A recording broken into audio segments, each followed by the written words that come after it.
embrace and just the respect for both players. They gave it everything, and it's quite an emotional finish for Eala.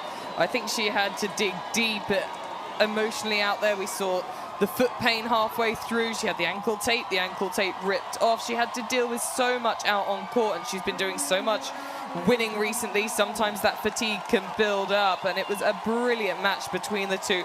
McNally really playing her part. Will take so many positives from that match.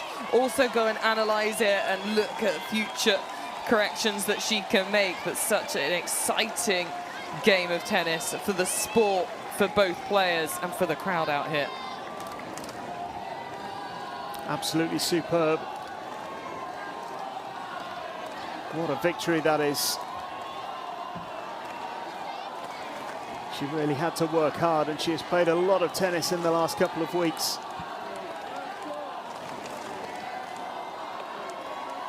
Such determination. And it means that she will get to enjoy this atmosphere one more time at least.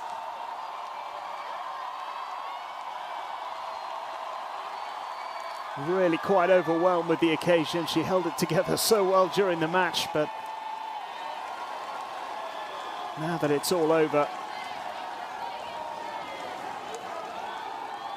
she's letting those feelings out. Incredible how she's able to just keep her composure during the match, because we see how affected she is by this incredible support she has, by this amazing winning run that she's been on. Just makes it all the more impressive that she's doing what she's doing. Yeah, and she speaks so well. She really engages well with the crowd. That's why they love her. They give her so much support. She's doing so much for future stars. We see so many youngsters in the crowd watching her matches, which is exciting to see. And just everything she gives back. She gets the energy from the crowd and then gives the love at the end. And like she said, playing all these matches, it's not just the physicality of it, it's the mental side as well. It's tiring, but she's so motivated to continue to come back and push hard, and she had to dig deep out there today. She certainly did.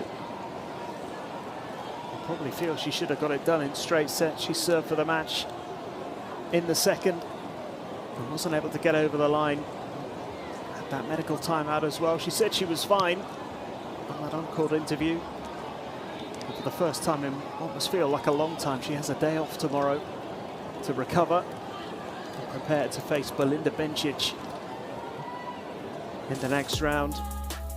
But what a performance. Both players played their part tonight. Yeah, they really did. A phenomenal match and very even all round overall. Both players with such high percentage of first serves in the court. It was McNally who edged the winner count by 1 and had fewer unforced errors, but most importantly for Alexander Eala, 7 of 13 break points. It was just the one break in the third set that made a difference. That came in the first game of it and then held on throughout the rest of the set and really had to hold her nerve, having had the opportunity to close it out in the second set, wasn't able to do so. So had to dig deep. 2 hours and 39 minutes. Today I wanted to jump on here and talk about Alex Eala. After I saw her win the DC Open, it got me thinking about human potential. And I read somewhere that all of us go through life with 90% of our human potential going unrealized, which means we don't meet our expectations of ourselves or the possibilities of what we could actually do.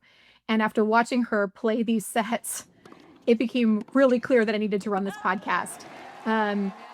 There are certain elements that go into human potential, and I'm going to relate it back to Alex's playing. But at first, you know, there's inborn attributes, things that you're born with. So like your hair color, your eye color, your height, your nationality, where you're born, all those things you have no control over.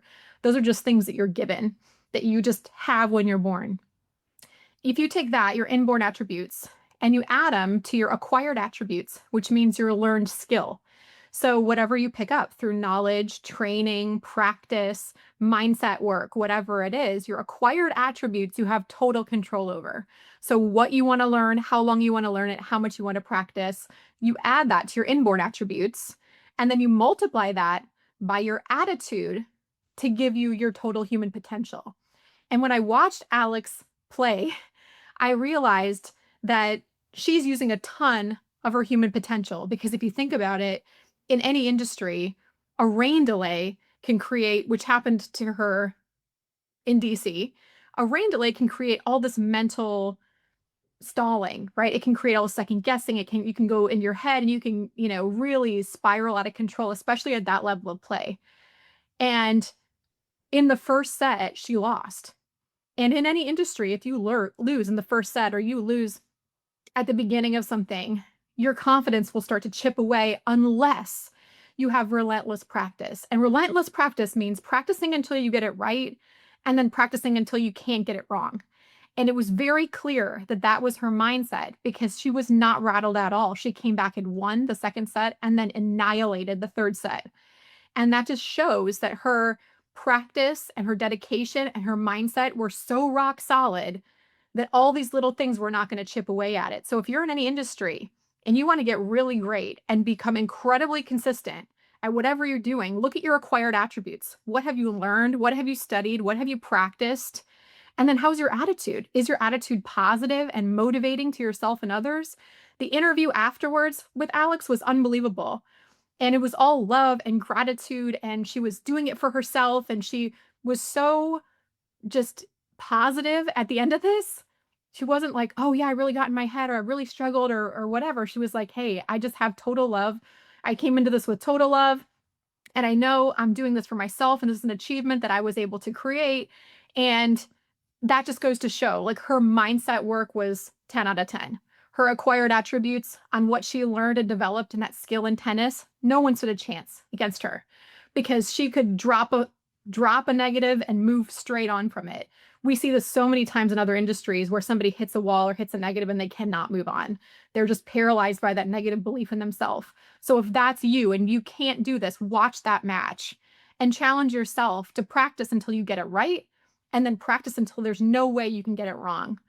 And doing it for yourself is so much more powerful, knowing that you have supporters and people behind you, but you have to want to succeed for yourself first.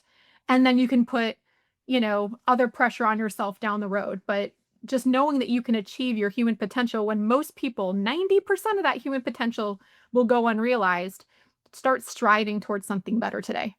I hope that helps you. And join me next time on the Growth and Grit podcast. Thanks for being on. Every week on the Growth and Grit podcast, we bring you real stories and practical tools to help you thrive through challenges. If this resonates with you, make sure you subscribe, follow, and share this podcast with someone who could use it too. It only takes a second, but it would mean the world to us, and it keeps you plugged in to fresh inspiration.